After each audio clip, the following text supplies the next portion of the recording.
Welcome to NTD Newsroom. I'm Don Ma. The White House is now monitoring the tragic shooting at a Catholic school this morning in Minneapolis, where multiple children were hurt and 2 were killed. President Trump says more action on crime is coming. He's working with congressional leaders on a new crime bill. A trade clash with India. President Trump's tariffs just kicked in at midnight, doubling duties on many imports as Washington pressures New Delhi over its oil ties to Russia. An economist weighs in. The Transportation Department plans to assume management of Washington, D.C.'s Union Station. The move follows President Trump's deployment of the National Guard.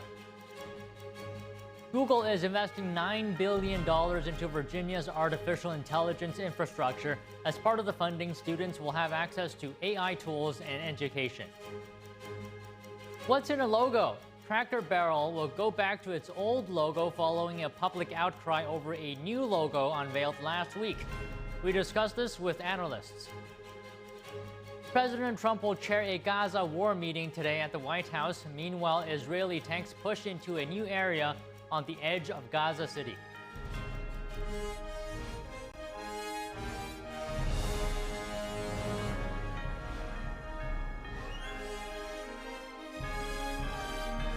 This is NTD Newsroom, live from our global headquarters in New York City.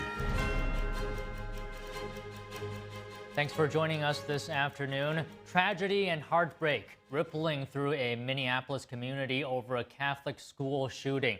2 children were killed and 17 others were injured. President Trump and Vice President Vance have confirmed the White House has been briefed and are monitoring the situation.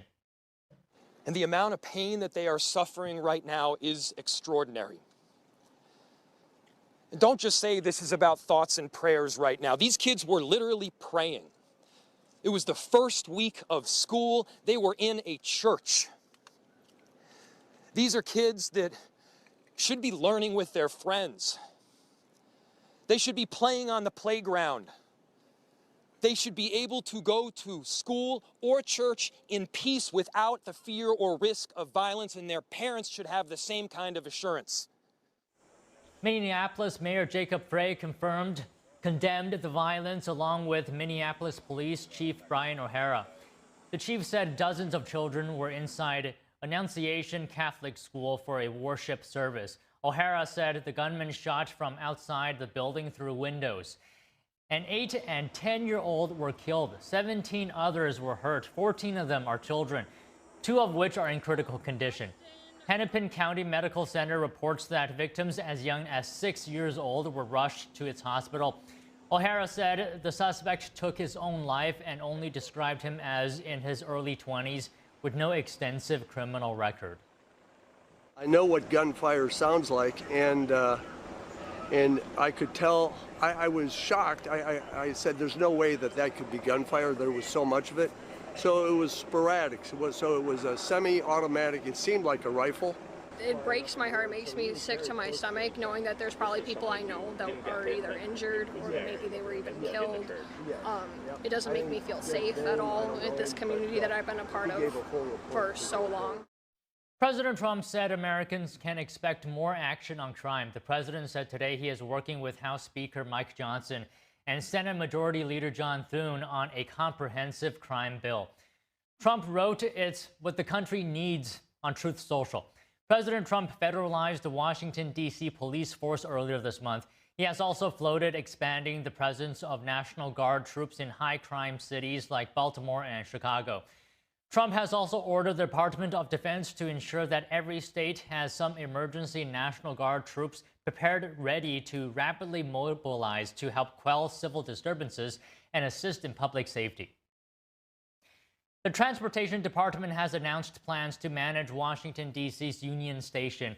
The move follows safety concerns from the Trump administration about one of the country's biggest rail hubs. Again, I think the president has been pretty clear on what he wants for a Union Station, for American travel, for train travel. He wants Union Station to be beautiful again. He wants transit to be safe again, and he wants our nation's capital to be great again. And today is part of that.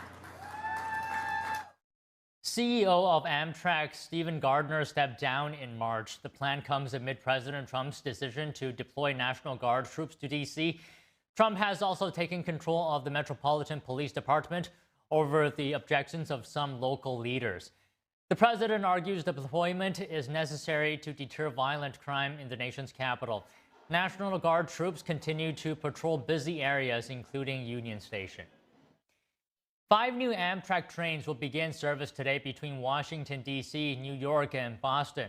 The first next-generation Acela train departed from Washington Union Station with a top speed of 160 miles per hour. It features free high-speed Wi-Fi, individual USB ports, power outlets, and reading lights. Fares for one-way business class travel between D.C. and New York cost about $500 for this Friday. President Trump has ordered the establishment of a special National Guard unit aimed at tackling crimes across the country. Do Americans support the move? NTD Sam Wong was out on the National Mall in D.C. to hear from the people. What are your thoughts on President Trump's decision to send in the National Guards to D.C. and federalize the D.C. law enforcement? I'm for it. I wish they had it in St. Louis, Missouri. I would be for it, no matter who was in office. It's actually crazy because it's just like, you shouldn't be terrorizing your own people. You shouldn't be walking around feeling fear, This is our country, We're not the threat. It doesn't ever hurt. It's not anything bad. It's not like they're, causing a problem with the average person. They're just keeping people safe. I'll put it this way. We're walking down on the other side, and there's maybe 30 National Guard doing gardening. And go from there. You make your own decision. And do you think this is necessary for perhaps some of the less safe areas in D.C.? Possibly. They're here to protect the monuments and also getting these criminals off the street. They seem very peaceful and quiet, and they're in groups. They're not hassling anyone or anything like that. So I believe it's a good thing. President Trump called for the creation of a special unit that is basically designed to tackle crimes across American cities. What are your thoughts on that? That I support. That I definitely support, because in a lot of these areas, crime's getting a little out of hand, and people are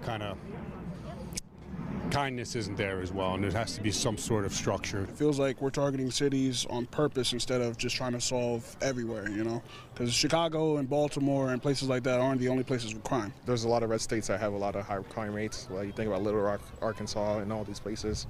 So why are we not mobilizing to these spaces as well? We need it in St. Louis. Agree. Definitely need it. Agree. It's crime-ridden. And we hear gunshots all the time. Yeah. And there was a guy carjacked alongside of a building. He was shot. He wouldn't give him his car. And there was a guy laying dead in the street, about a year and a half ago. I think our National Guard is capable of doing what they do. I don't think you need a special unit. I mean, if it's a certain area, like if you want to do right here in D.C., I could understand it. I guess we should clean up what we have to clean up. If this catch and release with no bail and all of that is happening, who's paying for this but the American citizens, right? In the Middle East, Israeli tanks pushed into a new area on the edge of Gaza City overnight. The move comes ahead of an expected meeting on the way to be chaired by President Trump today. Here's Special Envoy Steve Witkoff speaking on Fox News yesterday. Yes, we've got a large meeting in the White House tomorrow, chaired by the president, and it's a very comprehensive plan we're putting together on the next day that I think many people are going to be, they're going to see how robust it is and how well-meaning it is. Witkoff says Israel is open to continuing discussions with the Hamas terror group. He says Jerusalem has indicated they have accommodations to make if Hamas decides to make them. Tanks late yesterday entered a neighborhood on the northern edge of Gaza City. Residents say they shelled houses, wounding several people. Israel says it's preparing to launch a new offensive in Gaza City, calling it Hamas's last bastion. Around half of the enclave's 2 million people currently live there. An IDF spokesperson said evacuating Gaza City is inevitable. He said Israel is working to bring tents into the enclave for residents to stay in. President Trump says he's ready to impose tough economic sanctions on Russia if President Putin won't agree to a ceasefire. And his special envoy Steve Witkoff says Moscow has already put forward a peace proposal. though it's one Ukraine may find hard to accept. Here's Trump. I want to see that deal end. It's very serious what I have in mind if I have to do it, but I want to see it end. We have economic sanctions. I'm talking about economic, because we're not going to get into a world war. The Russians have put a peace proposal on the table. It involves Donetsk. It may not be something that the Ukrainians can take, but no one's ever made that kind of progress here. Witkoff says he will meet Ukrainian representatives this week in Washington. He says only President Zelensky can ultimately decide whether to accept a deal, and that Ukraine wants strong security guarantees. Russia's latest offer would freeze current battle lines in the south, while demanding Kyiv give up more land in the east. Analysts warn fighting is still intense, with both sides suffering heavy losses. The federal government is asking the Supreme Court to suspend a court order that is preventing it from freezing billions in foreign aid. Even though an appeals court sided with President Trump earlier this month in the case, a lower court decision requiring the money to be spent remains in effect. Unless the Supreme Court intervenes, the administration said in its filing yesterday that the decision will force the government to hand over $12 billion in foreign aid funds. The Trump administration is asking the High Court to weigh in by next week. And Cracker Barrel says it will scrap its new logo after fierce backlash from customers and public figures. The restaurant chain posted on X yesterday thanking guests for sharing their voices and announcing the old-timer logo would remain. The brief rebrand removed the image of the farmer known as Uncle Herschel, leaning on a barrel, replacing it with just the company name. The company had been using the old logo since 1969. Some critics, including Florida Congressman Brian Donalds, framed the redesign as a woke move and a break with tradition. President Trump also weighed in, urging Cracker Barrel to reverse course and later congratulating them for doing so. The logo switch cost the company on Wall Street, with shares falling around 4%, but they rebounded back yesterday after the company reversed course. Despite the headlines, Cracker Barrel says it remains focused on serving up delicious food and country hospitality. And joining us now to discuss Cracker Barrel's latest move to keep its old logo following public criticism is Tim Dozier, Executive Director at Unleash Prosperity Now. Tim, it's always great to see you. So in your view, why did this initial logo change evoke such reactions? You know, it's funny because you take a look at this, and it's just a logo change. I mean, how could this possibly be a big deal? But then you think about what the restaurant industry has been in and through since COVID, and that is the customer tends to be always wrong at this point. Anybody that can tell you that goes out to eat has a much different restaurant experience than they did before COVID. And that is typically, worse service, more expensive, they get the food order wrong, all these things that make it going out to eat frustrating. And I think that, this logo change, it has something to do probably with maybe the go woke, go broke mentality. But I also think that there is pent up frustration for old classic restaurants like Cracker Barrel changing their tune. And we're definitely seeing that. And by the way, I'll just say this, kudos to them for listening to the customer and actually saying, hey, you know what, customer, you are always right. So, Tim, what do you think here? How much does customer loyalty depend on, the outside branding versus the product itself? I think it's all the above. I mean, I don't know. I know you all are in New York City, so you may not have a Cracker Barrel, at the local I-75 exit like we did in Michigan. But, you go to Cracker Barrel and you see the same thing. You see the rocking chairs. You see, all of the goods inside the store before you even get to the restaurant. And it's uniform. It's incredible. It really is something there. So I think that there is some brand confusion. Like, why are we changing this? This always works. This is what we come for. Look, well, I go to Cracker Barrel. I get the pancakes because the pancakes have a nice golden crust around from all the butter, and the syrup is fantastic. And I just expect that from Cracker Barrel. But when you do things like this, it makes consumers jump a little bit, especially when, you do such a dramatic logo change like they proposed. But Tim, in your opinion, is old-fashioned still fashionable nowadays, especially among, the younger folk? I think it is. I really do. I think that there is a resurgence, especially among millennials who now are starting to have those kids. The kids are growing up a little bit, eating more at restaurants. They're no longer ordering from the kids' menu. Look, going out to eat at your local artisan restaurant with expensive prices and $20 cocktails no longer cuts it for millennials who are trying to avoid credit card debt. So they look to old staples like Cracker Barrel, maybe like an Applebee's or like an Olive Garden as something that's good, but you can also get a meal for under, $20. A good meal, a substantial meal for under $20. And so I don't think that the old time reputation that you get when you see Cracker Barrel is the problem. I think it's how much are you changing the thing that I'm used to, and how am I still going to be able to get the same meal for a low price like I was? That's the most important thing, I think, to younger people. And Tim, let me get your comments on the discussion surrounding this move itself and the overall cultural climate, because President Trump even joined in the conversation, and he posted a meme about it, and we can probably show that right now, of him leaning against a oil barrel, which is sort of a play on the logo of Cracker Barrel, right?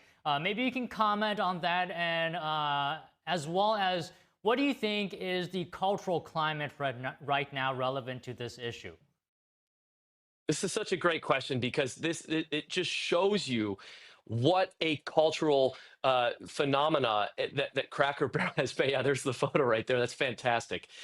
It just shows you that people, you don't have to spend much time in America before you see a Cracker Barrel and before you resonate.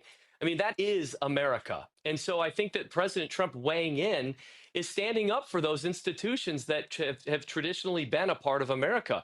And it's not even political. It has nothing to do with that. It's just simply, this is a part of our culture. This is something that we are proud of, and we should probably fight for things like that. And I want to say this too. If ever you learn the name of a CEO of a company like Cracker Barrel, you're probably doing something wrong. And we saw Cracker Barrel roll out their CEO on ABC Morning and Good Morning America, talking about the rebranding, defending the rebranding. I'm sorry, once you've reached that level, once I've learned your name, once I've seen your face, you got to backtrack it. And I think that they learned that lesson. Right. I mean, you make an important point there. I wonder if Cracker Barrel could have avoided the backlash because, some people, they just don't like change no matter what. Yeah.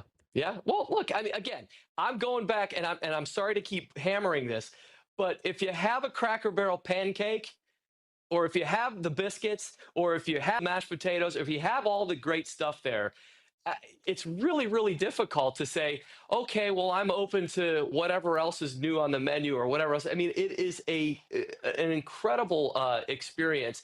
And it sings of the culture of the South here in America and of the heartland. And that's part of the area that President Trump has excelled at so well at resonating with.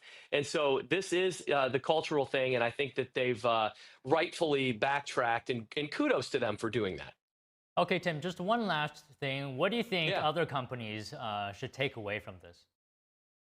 I think other companies need to understand that if they have a brand that people rely on, if they love, they should make sure that they always, again, put the customer first. The customer is always right. That is the key to success in America, because this is the market. And by the way, look, if you want to change your logo, fine. There's nothing saying that you shouldn't do that. There's no law.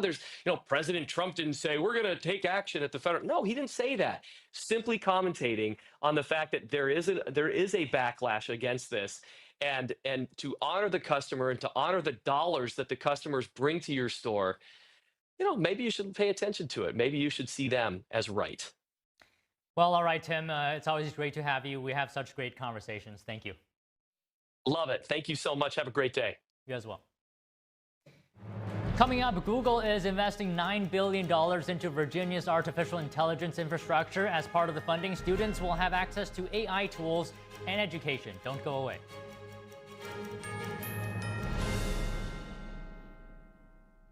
Is deep-sea fish oil really healthy?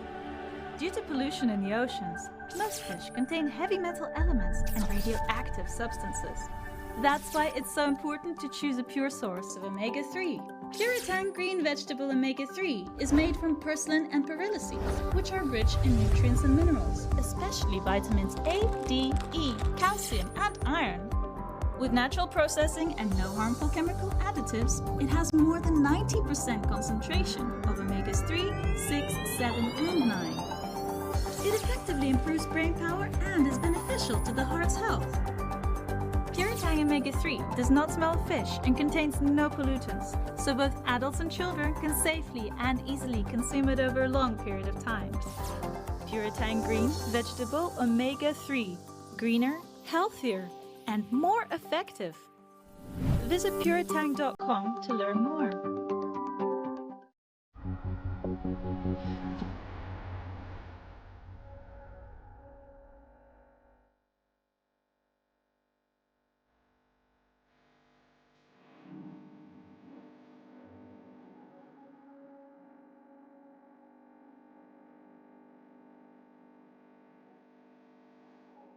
I hear your SOS, your SOS.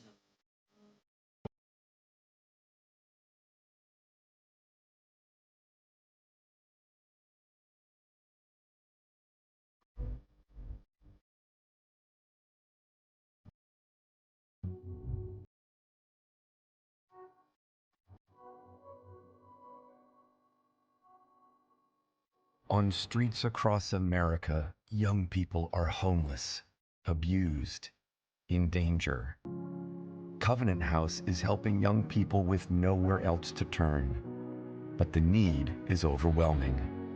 Please call or go online now with your gift of $19 a month. You'll help provide hot meals, safe shelter, medical care, and love to more than 2,000 young people who sleep at a Covenant House every night. Homeless young people are afraid and alone. Your monthly donation right now will show them they are loved and safe. I have no words to express how Covenant House changed my life. Call or go online now and give just $19 a month. We'll send you this comforting blanket as a reminder of the difference you're making in a young person's life.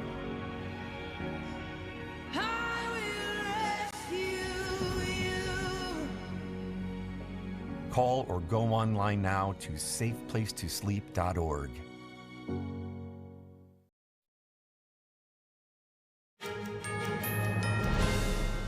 Today, Virginia Governor Glenn Youngkin announced that Google will invest $9 billion in the state through 2026. The funds will go toward cloud and artificial intelligence infrastructure. The investment will pay for the development of a new data center in Chesterfield County. The funding will also go toward the expansion of 2 existing facilities. Youngkin called the investment, quote, a powerful endorsement of our Commonwealth's leadership in the AI economy. As part of Google's commitment, all Virginia-based college students will have free access to Google's AI Pro plan for 12 months. Students will also receive AI training and job search support. Treasury Secretary Scott Bessent says the Trump administration is not considering a stake in chipmaker NVIDIA. Bessent had more to say during an interview this morning with Fox Business. I don't think NVIDIA needs financial support. That seems not on the table right now, but could there be other industries where that we're reshaping, something like shipbuilding, that sure, there could be things like that, and these are critical industries that we have to be self-sufficient in the United States. Bessent's interview follows the Trump administration's 10% stake in chipmaker Intel. The Treasury Secretary's comments also come ahead of NVIDIA's quarterly report set for release this afternoon. NVIDIA became the first publicly traded company to surpass a market value of $4 trillion last month. The chipmaker stock price has gained another 13% since then, creating an additional $500 billion in shareholder value. The office of the governor of Nevada said yesterday that a cyber attack caused a 2-day closure to the state's offices and caused some state websites and phone lines to be unavailable. The attack was identified on Sunday with no evidence that personal information was compromised. Officials have not released any technical details as the incident is still under investigation. State employees were put on administrative leave Monday, with many returning to work yesterday as computer systems are brought back online. Emergency services remain unavailable, but individual state agencies will announce when their countries, or their counters rather, will be reopened for in-person service.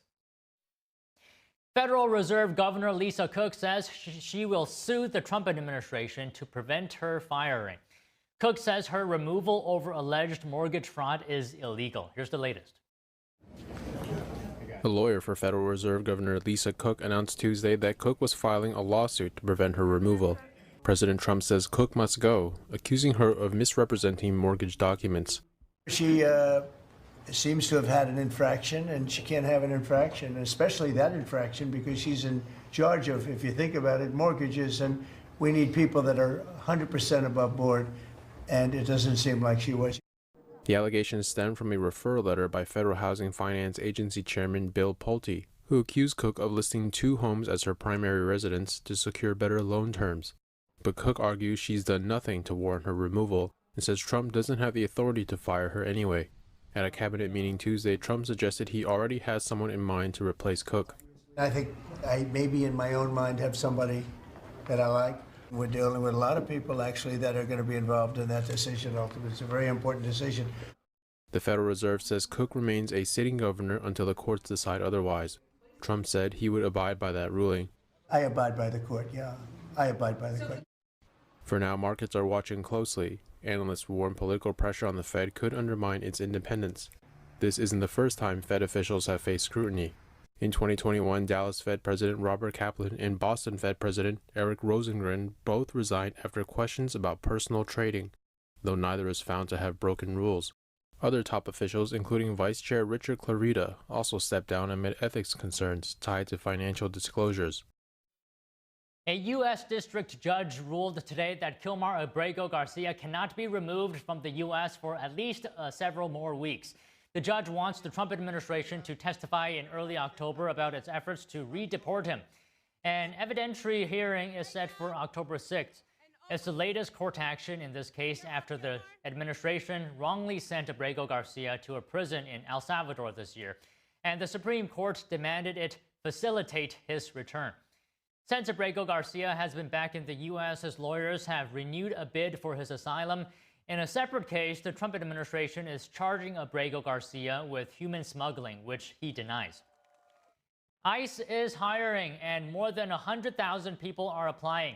A 2-day job fair in Texas to recruit deportation officers and attorneys drew a packed parking lot of eager applicants and a group of protesters as well.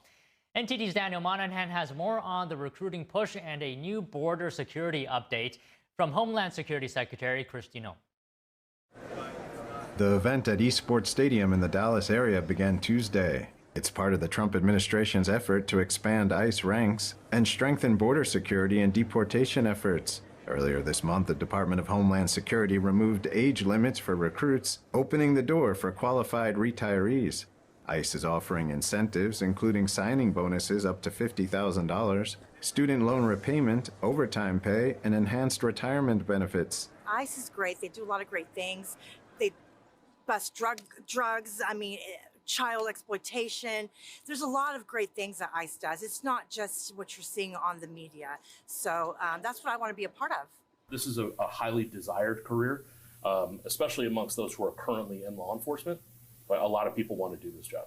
Potential recruits at the Arlington Job Fair were greeted by protesters yelling at those driving by. ICE Gestapo, got to go! Hey, hey! Because I work with immigrants, and I'm married to an immigrant, and so it just sickens me, like, what is happening in our country, and because I'm an American citizen, I need to stand up for them. The Dallas Job Fair is part of a nationwide recruitment drive under DHS's Defend the Homeland campaign, funded through the One Big Beautiful Bill Act, which provided $30 billion for ICE hiring and training. Meanwhile, at Tuesday's cabinet meeting, Homeland Security Secretary Kristi Noem updated President Trump on border enforcement. We've got 3 months in a row now with 0 illegal aliens coming into this country. You've arrested and brought to justice hundreds of thousands of illegal aliens, but criminals that have perpetuated violence against American people. We had millions and millions of people coming in. To think 3 months in a row, 0. Noem told the president that he followed through on his promise to make America safe again, saying the average American is now safer than they've been in years due to his actions. Sir, you've had 1.6 million people voluntarily go home to their home countries that were here in this country illegally. Because of your strong message and you enforcing the law, they decided to go home on their own so that they could come back the right way someday. Noem says the crackdown has saved taxpayers billions, adding that job growth for American citizens versus foreign-born individuals is around 2.5 million. Daniel Monahan, NTD News.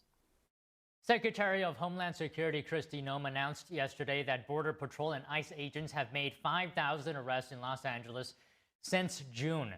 The 5,000th arrest was a man identified as an illegal immigrant from Mexico convicted of drug trafficking and an aggravated felony. Secretary Noem also said that LA rioters would not stop DHS or slow them down, and that anyone who lays a hand on a law enforcement officer would be prosecuted to the fullest extent of the law. Coming up after the break, a trade clash with India. President Trump's tariff hike just kicked in at midnight, doubling duties on many imports as Washington pressures New Delhi over its oil ties to Russia. An economist weighs in after the break.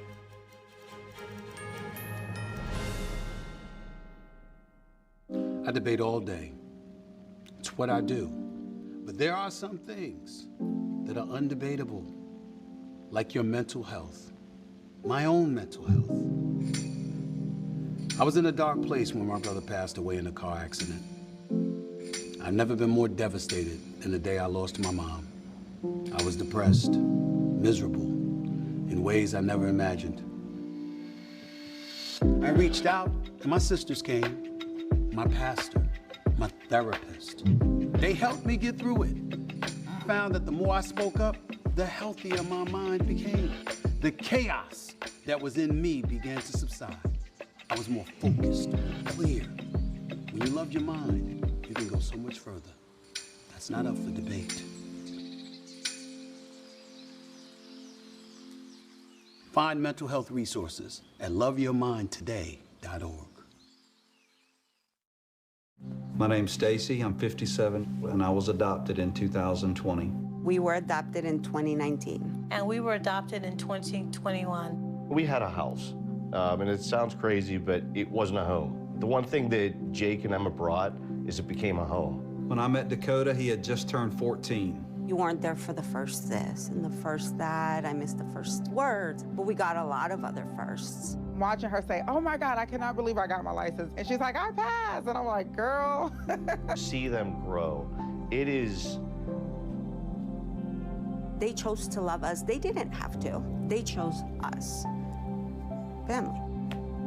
You and you. Kids in the middle. What I thought was a complete life was nowhere near complete, but it is now. Learn about adopting a teen from foster care. You can't imagine the reward. Visit adoptuskids.org.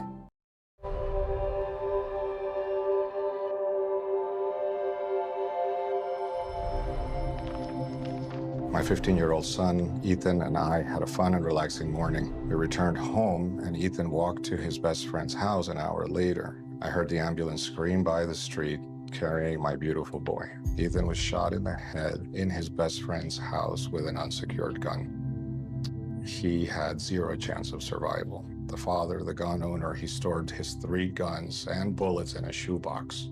How do you feel? That has to be the most horrific experience that a human could ever have. David, would you give any advice? First thing you do is not keep your ammunition with your weapons, and that your weapons need to be locked at all times.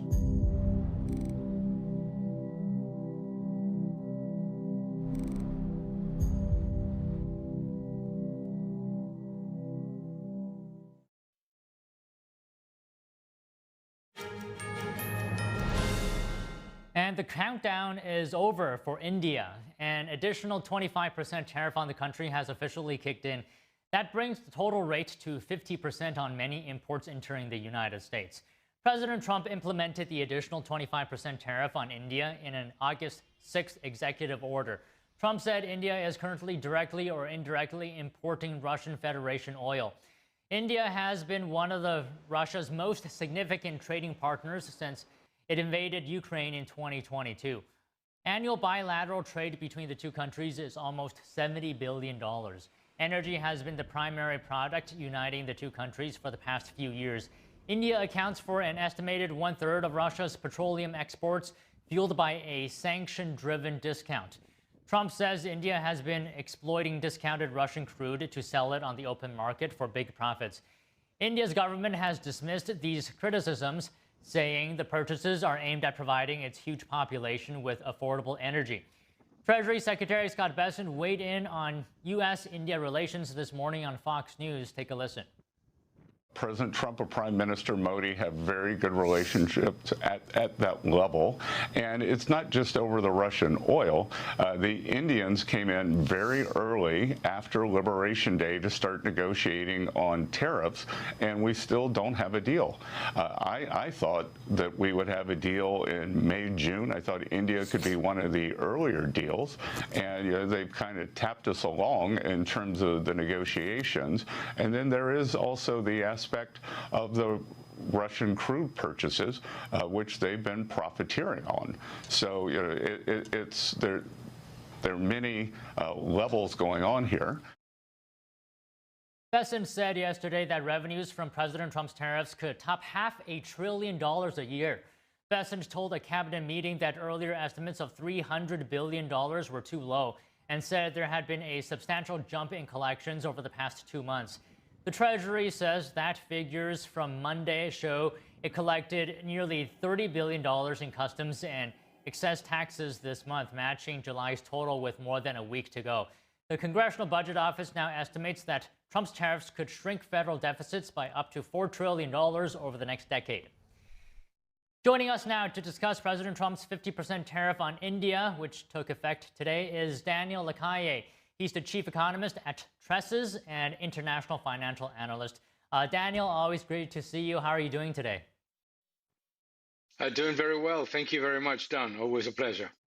So what do you think here? How will 50% tariffs affect India's economy? We'll start there. How much of an impact will it have?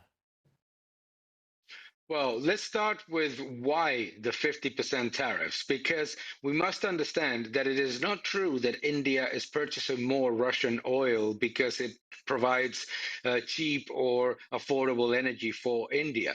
A lot of the companies that are buying cheap Russian oil are then origin washing and redelivering it to other countries, either refined or directly changing the barrels with a different bill of lading. So this is an important factor that Secretary of State Scott Bessent has said very, very clearly, the profiteering factor. Second, therefore, the impact on the Indian economy is going to be very limited, because we must understand that in terms of the price of crude oil in long-term contracts, the difference between purchasing oil from the United States or from any of the, say, suppliers relative to the cost of purchasing Russian oil is not very different in long-term contracts. No, so it's very important for India to come back to the table.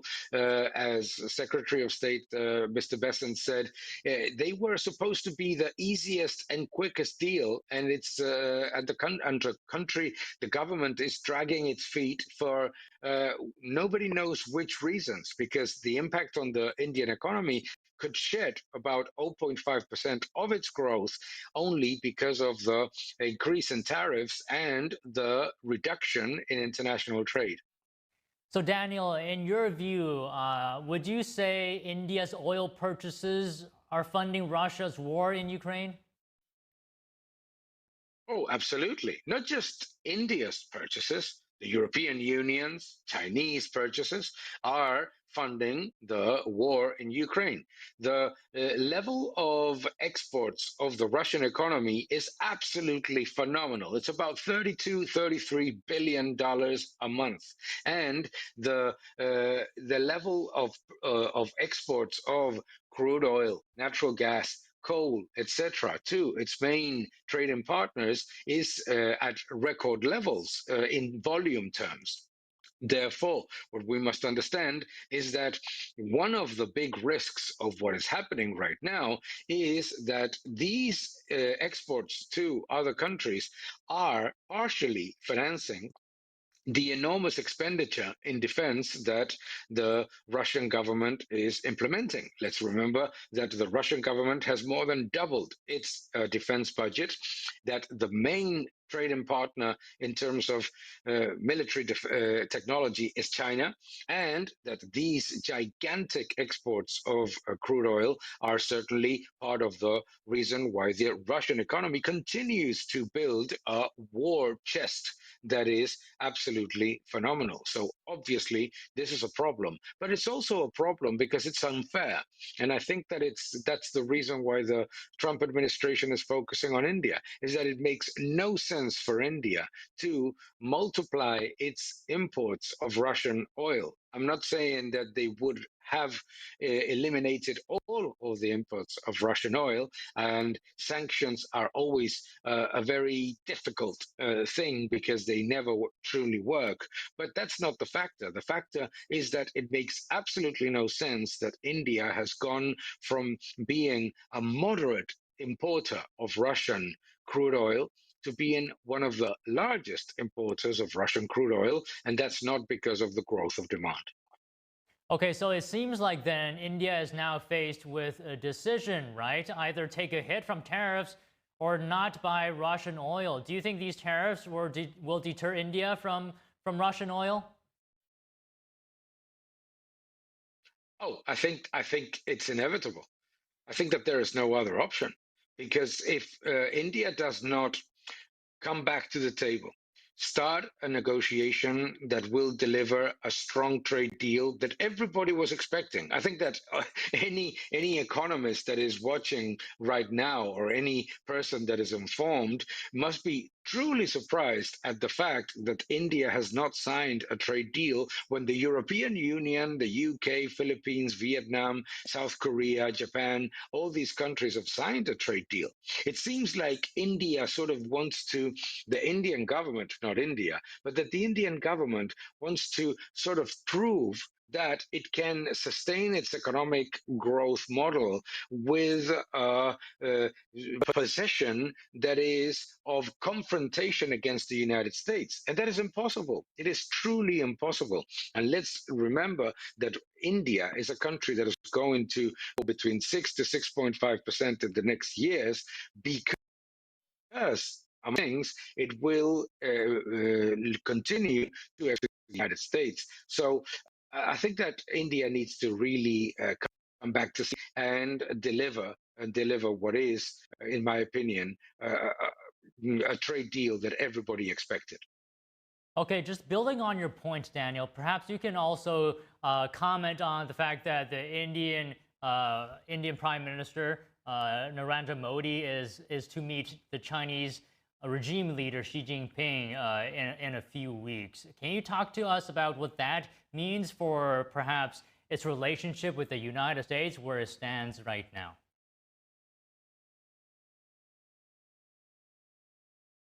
Well, it's a very difficult situation between the Indian government and the Chinese government, because they're, on the one hand, they seem to be partners and they're part of the BRICS, but at the same time, the Indian government spends almost every week saying over and over again that they're going to overtake China, that China is going to lose manufacturing and it's going to go to India, etc. So it's a very, very, very complicated situation between those two countries. Okay, Daniel, one last question, and maybe you can also speak to President Trump's strategy here. So tariffs, do you think Should they play a permanent role in U.S. policy, or should it primarily serve as a short-term bargaining tool in trade negotiations?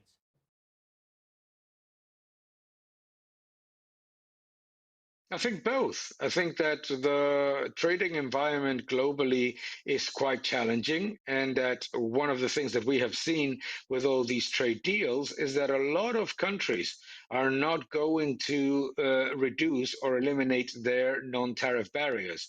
Let's remember, please, that India is one of the countries in the world with the highest level of non-tariff barriers, coincidentally alongside Brazil, Russia, India, obviously, and South Africa. It's interesting that it is the BRICS nations that have maintained the highest levels of trade barriers in the world. Therefore, I think that the United States administration is going to have to continue to play with tariffs on the in the current way, in a way in which, on the one hand, forces other countries to eliminate their barriers, and at the same time is maintained in order to keep that balance of trade as at least just as possible.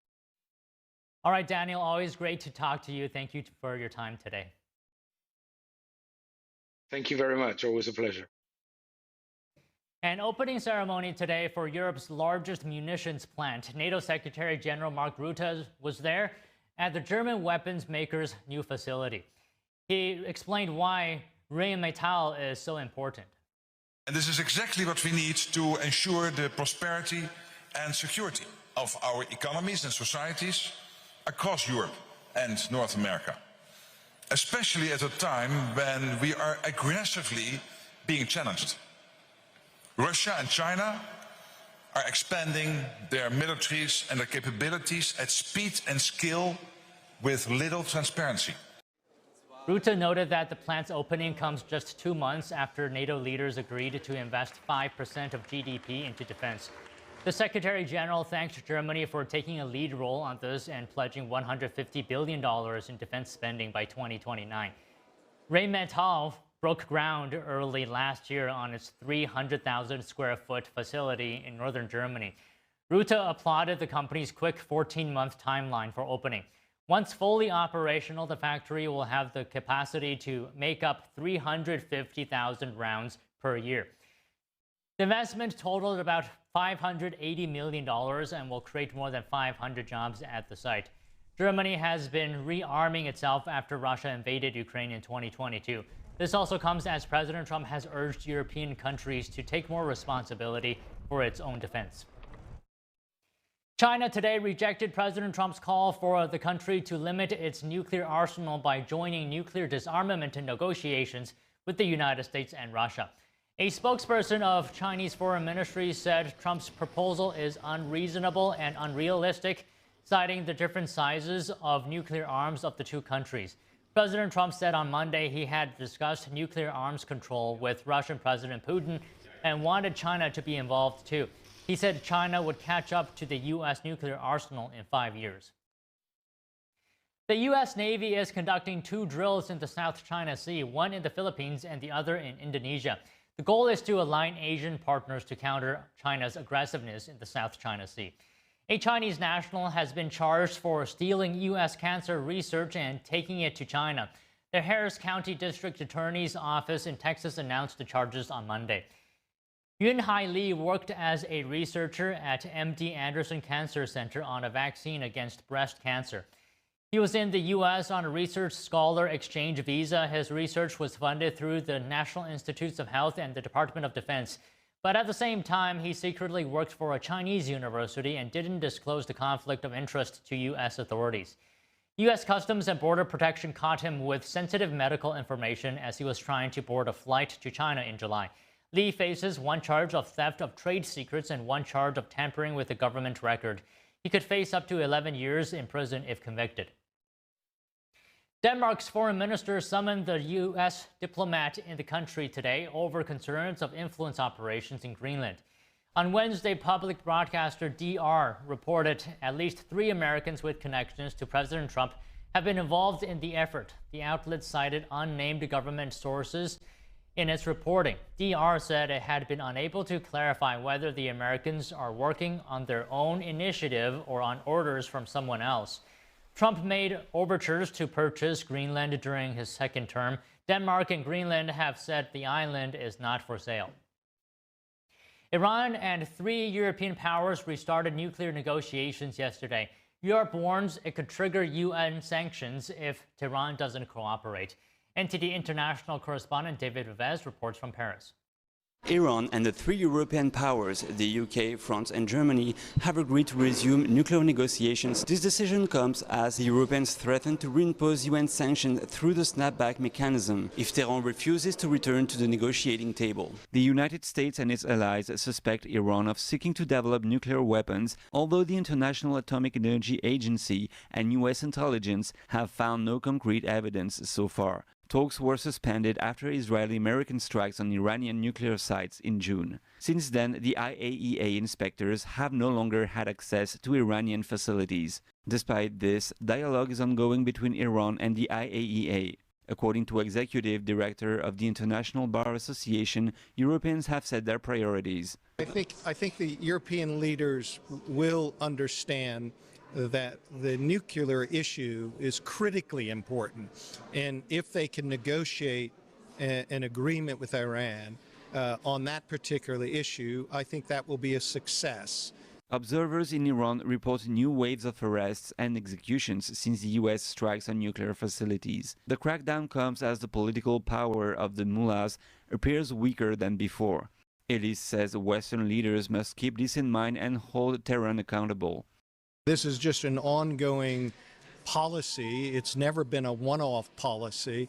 It's a strategy to bring fear to Iranians in Iran and outside Iran, that the authorities say we will repeat what we did in 1988. And that's exactly what they're doing now, which is why it's so critical that the international community continues to speak out for what is yet another wave of massive atrocities being committed by the government.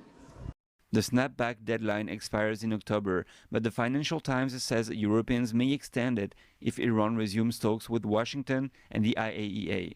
David Vives, NTD News, Paris.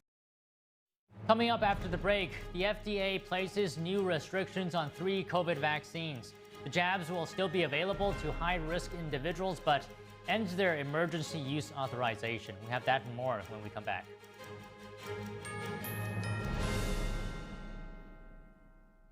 £6 prescription glasses from Select Specs are always great value. There are no offer codes or first-time customers only. Anyone can buy them, anytime. And you can upgrade to Select Specs Express for next-day delivery. And with deferred payments, you can spread the cost. See now, pay later with Select Specs £6 specs. Next day delivery and deferred payment options available at selectspecs.com/£6. Hi, I'm Ty Pennington, here for Choice Home Warranty. They protect my home from expensive repairs, and they can do the same for you. No matter if it's your refrigerator, plumbing, or more than 20 other home systems and appliances, Choice Home Warranty has saved millions of homeowners a whole lot of money.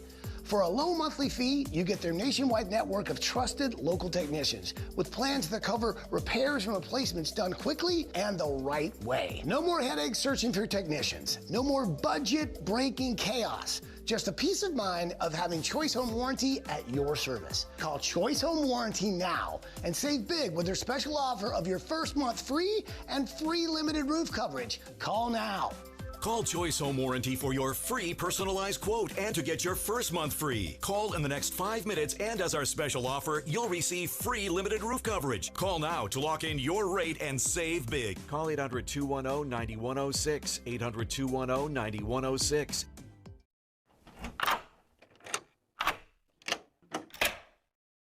I'm Jonathan Lawson. If you're 50 to 85, please listen closely. The lock I want to talk to you about isn't the one on your door. It's a rate lock for your life insurance that guarantees that once you're insured, your rate can never go up at any time for any reason. Many policies you see don't have one, but you can get a lifetime rate lock from Colonial Penn. This plan was designed for people on a fixed income with coverage options that start at $9.95 a month. That's less than 35 cents a day. Your rate is locked in for life. Coverage can never be canceled, and your acceptance is guaranteed. You cannot be turned down because of your health. See for yourself. Call for an information kit and gift. Both are free with no obligation. Call 1-800-624-6556 for your free information and your free gift. That's 1-800-624-6556. 1-800-624-6556. Call now. Shenyun Creations, the streaming platform from Shenyun, featuring world-class dance, past programs, and all original music.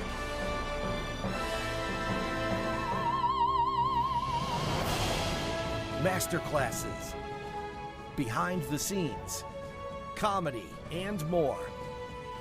Explore shenyuncreations.com.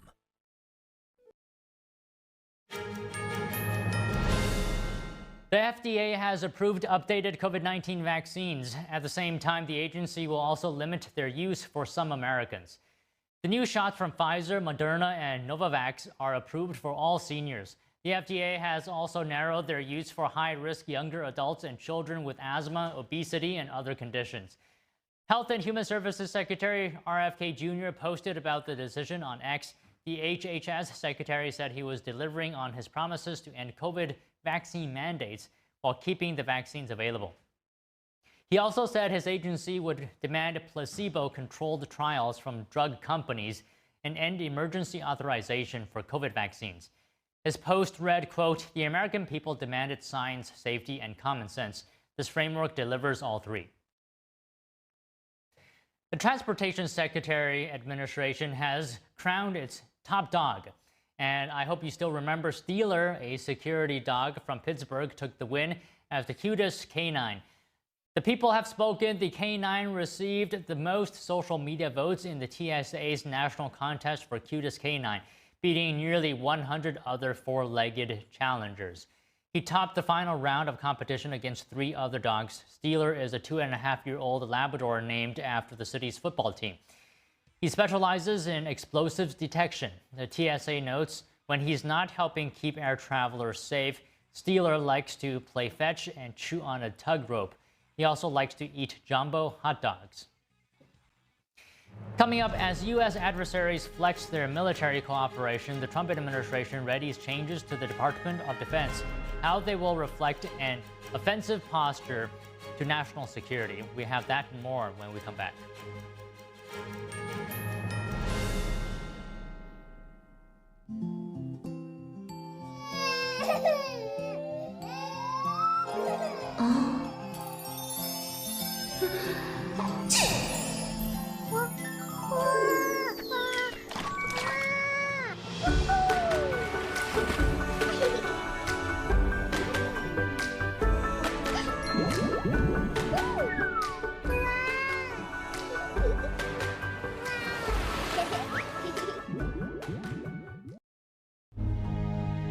So at the age of 5, I was sexually molested. I had my first child at the age of 15 and became homeless at the age of 16. The scariest part about not having a place to live was having a child and not having a place to live and not knowing where our meal was going to come from and where we're going to sleep. To be homeless as a teen, I didn't ask for that. No young person should ever have to worry about having a safe place to sleep at night, or a warm meal to eat, or whether anyone cares about them. 1 in 10 young adults will experience a form of homelessness this year, and that's unacceptable. But the good news is there is an organization making a big difference, Covenant House. Call or go online now. For a gift of only $19 a month, just 63 cents a day, you can provide hot meals, safe shelter, medical care, and love to more than 2,000 young people who sleep at a Covenant House every night. For over 50 years, Covenant House has been helping youth in crisis. It was pretty tough. But Covenant House really helped me and really helped mold me into the woman I am today. Call or go online right now to safeplacetosleep.org with your gift of just $19 a month. With your monthly donation, you'll receive this soft, comforting blanket as a reminder of the warmth and safety your gift will provide a young person tonight.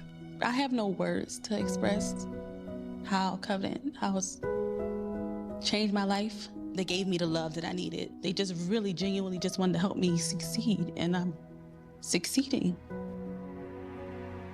Your $19 monthly gift is urgently needed to reach other young people who are facing unimaginable situations.